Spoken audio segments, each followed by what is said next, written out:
Hello, everyone. It's Dr. Manjiri Nadkarni, and I'm back today with another Facebook Live. So, today we are going to talk about healthy fats. We will be discussing the top five fats to incorporate in your diet on a regular basis. Now, when it comes to fats, there is a lot of misinformation. There are a lot of myths when it comes to fatty foods. A lot of the times, people prefer to still stay on a fat free diet. And Pam Agarwal is here. Hi, Pam. Nice to see you. So, we are talking about healthy fat. So, people still are afraid of the word fat. So, um, that's one big thing that we see in my clinical practice as well. Everybody is still on fat free, low fat diet. So either they go that route, or the second trend that I'm seeing is people are going the keto route where they're having lots of fats without considering their digestion, right? So they will have lots of coconut oil, they will have lots of avocados, they will have um, lots of butter, clarified butter, without the consideration for the diet, right? So whenever we discuss about fats or healthy fats, the number one thing is always look at the digestibility of the fat. So it is important to consider the digestibility of the fat. And rather than being worried about fat, always focus on the good fats. So there are the good fats, there are the bad fats, all the trans fats. It tastes just like butter, but it's not really butter. Any oil that has been made into a solid form, except coconut oil, which it can be solid at room temperature. Most other oils that are solidified at room temperature somehow are processed, and they pass through a process called hydrogenation, and that creates trans fats, which are bad for you, right? Even saturated fat in small amounts is necessary. Cholesterol is also necessary for your diet. So don't be scared of cholesterol. Cholesterol is the building block of a lot of hormones in the body, right? So if you want your estrogen, progesterone, testosterone to function well, you will need good amounts of cholesterol. And how does good fat work for you? Good fat is actually going to lower the risk of heart disease. It will lower the risk of stroke. It will naturally lower the low density lipoprotein. It will prevent abnormal heart rhythms. It will lower the triglycerides. It will lower your blood pressure. It will prevent atherosclerosis, which is the hardening of arteries. And good amounts of good fats are going to protect your brain as well. You're not going to get Alzheimer's or dementia easily. It's going to protect your brain, your memory, your focus, your skin health, your cellular health, because even the cellular lining is made up of good fats, right? So good fats extremely important. Don't go fat free, don't go low fat, but make sure the fat you're eating is digestible, right? So that's what I wanted to talk about. And now we can discuss the different kinds of fats. So always, people ask me what are some good fats to include in your diet, and the number one thing I always tell them is ghee, right? So ghee is something that can be included in your daily diet.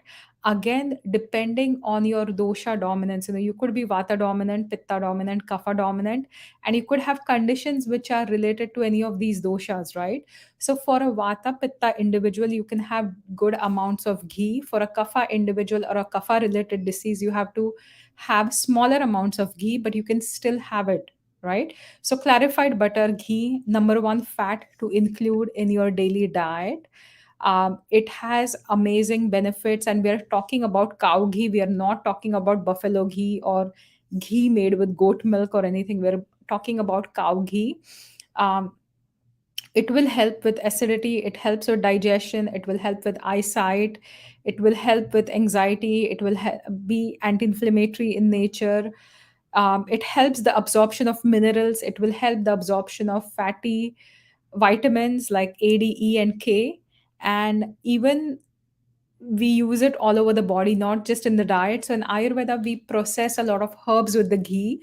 So the ghee can actually enter all the cells and deliver the herbs within the body. But even in the dietary form, it is extremely important. So adding half a teaspoon to 1 teaspoon of ghee for anyone should be perfectly okay. Again, depending on your dosha type, the condition that you're struggling with, you can increase the numbers. Make sure you're digesting it well. The second good fat to have in your daily diet is any kind of cold pressed oil. So if you're cooking with oils, do not heat oil at high temperatures, and always go for cold pressed oils, not the refined oils, right? So virgin, extra virgin oils, but cold pressed. Cold pressing is going to prevent a lot of fatty degradation. In the process, it's going to be a healthier fat. And these fats, whether you're looking at sesame oil, whether you're looking at avocado oil, grapeseed oil, not the best oil. But these will be nourishing, calming to the body. So cold pressed oils are the number two. Again, coconut oil is something that is good, but it is going to make you put the weight on. It is something that's going to, be a little bit harder to digest. Sesame oil is both vata and kapha balancing. It will increase the pitta a little bit, right? So whatever you have been eating as per your family tradition, you can also include that kind of oil. So that's the number two, is any kind of cold pressed oils.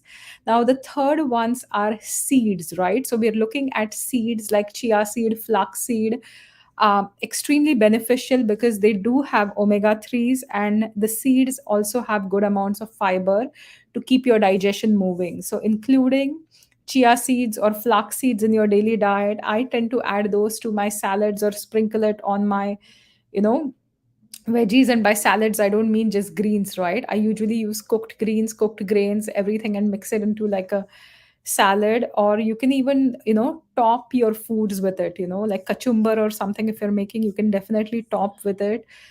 Flaxseed I'll use in cooking my like almond buns or something. So definitely I use a lot of chia seed, flaxseed as a part of my diet as well.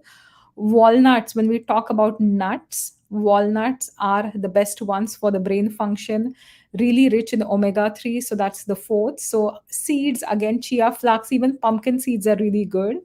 And then nuts, you can go for walnuts, you can go for pecans, you can go for Brazil nuts. Most nuts would have good amounts of oil, but walnuts are really rich in omega 3. So I would definitely go for that. And when it comes to any kind of fatty fish, right? So that's the fifth one, is fatty fish. So if you are a pescatarian, which is a fish eating person, or if you are a non-vegetarian, try replacing your meats or poultry with at least fish, some kind of a fatty fish like salmon, mackerel, sardines, twice a week. And that is going to be a really healthy fat, right? And fat is also important for your skin, fat is important for the brain function, and fatty fish are really a good source of protein as well, right? So again, this was like a very short talk on the top 5 healthy fats that you should be eating on a regular basis. Now, again, make sure you're incorporating some kind of fat on a daily basis. You need fat for digestion, you need fat to lubricate your intestines, you need fat to prevent constipation. If your skin is dry, if you're struggling with dry eyes, if you're struggling with constipation, if you're struggling with memory related issues, you are not having good amounts of fat in the diet. If you are struggling with issues related to menstruation, now with women, we actually need to have good amounts of fat in the diet, and also good bodily fat for menstruation. So you need to have a minimum of 12% of body fat in your physical body to help menstruate, and 17% body fat to maintain the menstruation, right? So women do require more body fat than a man would, and that's why you need to maintain that body fat and need more fattier foods as well, right? So that's a short talk for today. I will be back next Wednesday. Next Wednesday, we are going to talk about different kinds of protein and how to choose the best protein for you. That will be the topic for the Wednesday week after. If you have any questions, do let me know. I'm also starting the autumn cleanse on 17th of October. So the week after Thanksgiving is usually when, we give thanks, we enjoy the meals, and then we go on this autumn reset, right? So I'll be sharing a lot of the links. If you are interested, feel free to just message me and I'll be more than happy to send you the information.